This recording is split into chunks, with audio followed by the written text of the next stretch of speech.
நம்ம கடைசியா பண்ண ப்ரோகிராம்ல y + 2 இன்டு BH அப்படின்னு ஒரு ஃபார்முலா யூஸ் பண்ணி ஒரு ரெக்டாங்கிளோட y கோஆர்டினேட்டை கால்குலேட் பண்ணியிருந்தோம். ஸ்பெசிஃபிக்கா ஒரு கிரீன் ரெக்டாங்கிளோடைய ஸ்டார்ட்டிங் கோஆர்டினேட்டை கால்குலேட் பண்ணியிருந்தோம். அதே மாதிரி சர்க்கிளுக்கெல்லாம் கூட ஒரு சில ஃபார்முலாஸ் யூஸ் பண்ணியிருந்தோம். இதில் இந்த ஃபார்முலாவை எடுத்துக்கலாமே. அந்த ஃபார்முலாவை நான் இங்கே y + 2h அப்படின்னு சிம்பிளிஃபைடாக எழுதியிருக்கிறேன். இந்த ஃபார்முலாவை கால்குலேட் பண்ணும்போது நமக்கு ஒரு சந்தேகம் வந்துச்சு. அதாவது y + 2 முதல்ல பண்ணிட்டு அது கூட h மல்டிப்ளை பண்ணுமா, இல்லை 2 இன்ட்டு h முதல்ல கால்குலேட் பண்ணிட்டு அது கூட y ஆட் பண்ணுமா அப்படின்னு.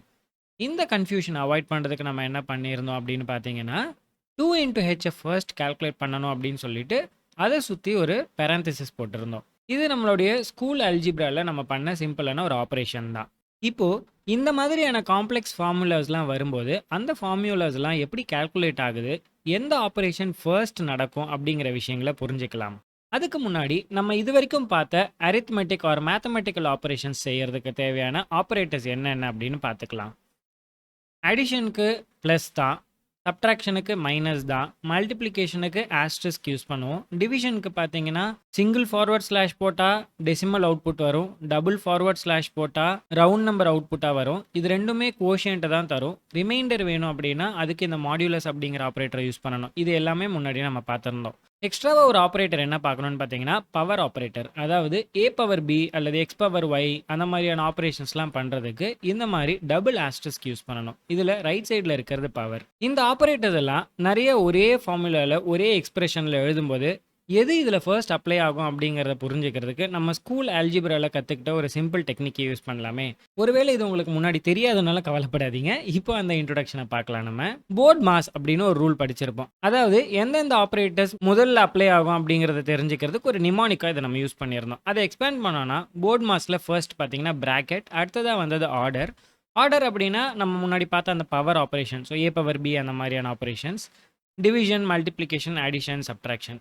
இதை ஒரு சில பேர் ப்ரோக்ராமேட்டிக்காக மாற்றும் போது பெம்டாஸ் அப்படின்னு சொல்லுவாங்க. அதாவது பிராக்கெட்டை நம்ம பேரந்தசிஸ் அப்படின்னு சொல்கிறோம், ஆர்டரை எக்ஸ்போனன்ட் அப்படின்னு சொல்கிறோம், மல்டிப்ளிகேஷன், டிவிஷன், அடிஷன், சப்ட்ராக்ஷன்ஸ் தான். இதில் புத்து கவனித்து பார்த்தீங்கன்னா இதெல்லாம் சிமிலராக இருக்குது. ஆனால் இந்த டிவிஷன் மல்டிப்ளிகேஷனுக்கும் பாருங்களேன், இங்கே டிவிஷன் முன்னாடி இருக்குது, இங்கே மல்டிப்ளிகேஷன் முன்னாடி இருக்குது.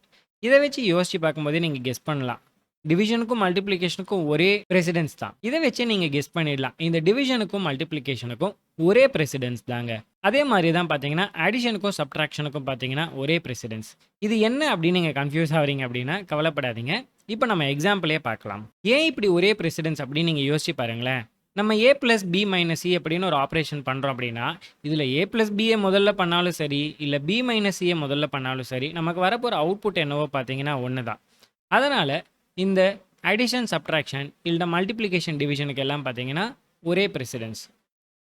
சரி, அப்படி இது எல்லாத்துக்கும் ஈக்குவல் ப்ரெசிடென்ஸ் அப்படின்னா இதில் எதையாவது நம்ம முதல்ல பண்ணணுமே, அது எது அப்படின்னு பார்த்தீங்கன்னா இது லெஃப்ட் டு ரைட் ஆர்டரில் தான் பண்ணும். ஸோ a + b முதல்ல பண்ணிவிட்டு அதுக்கப்புறம் b - c. அதே மாதிரி மல்டிப்ளிகேஷன், டிவிஷனுக்கும் ஒரே ப்ரெசிடென்ஸ் அப்படிங்கிறனால x இன்ட்டு y முதல்ல பண்ணிவிட்டு அந்த அவுட்புட்டை z டிவைட் பண்ணுவோம். நம்ம எக்ஸாம்பிள்ஸோட ப்ரொசீட் பண்ணுறதுக்கு முன்னாடி இன்னும் ஒரு சின்ன ஆப்ரேஷன் பற்றி தெரிஞ்சுக்கலாம். இது வரைக்கும் நம்ம பார்த்தது எல்லாமே பார்த்தீங்கன்னா பைனரி ஆப்ரேட்டர்ஸ். அதாவது a + b அப்படின்னு a bன்னு ரெண்டு ஆப்பரண்ட் எடுத்து நடுவில் ஒரு ஆப்ரேட்டர் இருக்கும். ஸோ ரெண்டு ஆப்பரண்ட் வச்சு ஒர்க் பண்ணதுனால இதெல்லாம் பார்த்தீங்கன்னா பைனரி ஆப்ரேட்டர்ஸ். ஆனால் ரெண்டு யூனரி ஆப்ரேட்டர்ஸும் நார்மலாக நம்ம மேத்தமெட்டிக்ஸில் யூஸ் பண்ணுவோம். அது என்னென்னு பார்த்தீங்கன்னா இந்த பாசிட்டிவ் அண்ட் நெகட்டிவ்கான சிம்பிள்ஸ். இது ரெண்டும் பார்த்தீங்கன்னா நம்ம அடிஷன், சப்ட்ராக்ஷனுக்கு யூஸ் பண்ணுற அதே சிம்பிள்ஸ் தான். ஆனால் ஆப்ரேஷன் பார்த்தீங்கன்னா இது ஒரு நம்பரை பாசிட்டிவாக மாற்றும், இது ஒரு நம்பரை நெகட்டிவாக மாற்றும்.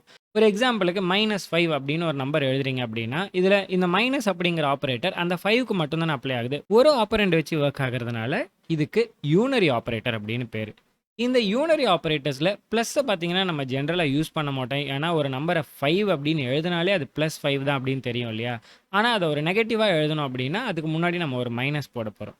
ஸோ நம்மளோட இந்த ப்ரெசிடென்ஸில், அதாவது எந்த ஆப்ரேட்டருக்கு முன்னுரிமை கொடுக்குறோம் அப்படிங்கிற அந்த ப்ரெசிடென்ஸ் பற்றி நம்ம பேசும்போது நம்ம இது வரைக்கும் பார்த்த அரித்மெட்டிக் ஆப்ரேட்டர்ஸை மட்டும் எடுத்து பார்த்தோம் அப்படின்னா ஃபர்ஸ்ட் பேரந்தசிஸ், எக்ஸ்போனன்ட், அடுத்தது யூனரி ஆப்ரேட்டர், அதுக்கப்புறம் பார்த்தீங்கன்னா மல்டிப்ளிகேஷன் அண்ட் டிவிஷன், கடைசியாக அடிஷன் அண்ட் சப்ட்ராக்ஷன். இது நம்ம பார்த்த அந்த பெம்டாஸ், போர்ட் மாஸ் ரூலை ஃபாலோ பண்ணியே தான் வருது. நடுவில் எக்ஸ்ட்ராவாக வர்றது இந்த யூனரி ஆப்ரேட்டர் மட்டும்தான். இதை ப்ராக்டிக்கல் எக்ஸாம்பிளோட பார்க்கலாமே. 5 + 4 + 3 - 2 இந்த மாதிரியான ஒரு ஆப்ரேஷன் பண்ணுறோம் அப்படின்னா இதில் எல்லாமே பார்த்தீங்கன்னா வெறும் அடிஷன் சப்ட்ராக்ஷன் தான். இது ரெண்டுத்துக்குமே ஈக்குவல் ஆப்ரேட்டர் ப்ரெசிடென்ஸ் தான் அப்படிங்கிறதுனால லெஃப்ட் டு ரைட் இதை பண்ணுறோம் அப்படின்னா 5 + 4 9 + 3 12 - 2 10 ரிசல்ட் வரணும். எஸ், அதுதான் கரெக்ட். இப்போ இங்க இருக்கிற இந்த எக்ஸ்பிரஷனுக்கான ரிசல்ட் என்னவா வரும் அப்படின்னு நீங்க பாஸ் பண்ணிட்டு கால்குலேட் பண்ணிட்டு அவுட்புட் என்ன வருது அப்படிங்கிறத பாருங்க. உங்களுக்கு 9 வந்துச்சு அப்படின்னா அதுதான் கரெக்டான ஆன்சர். ஏன்னா இங்க இருக்கிற டேபிள்ல நம்ம பார்த்தோன்னே தெரியும், ப்ளஸ்க்கு கம்மியான ப்ரெசிடென்ஸ் தான் மல்டிப்ளிகேஷனுக்கும் டிவிஷனுக்கும் ஈக்குவல்.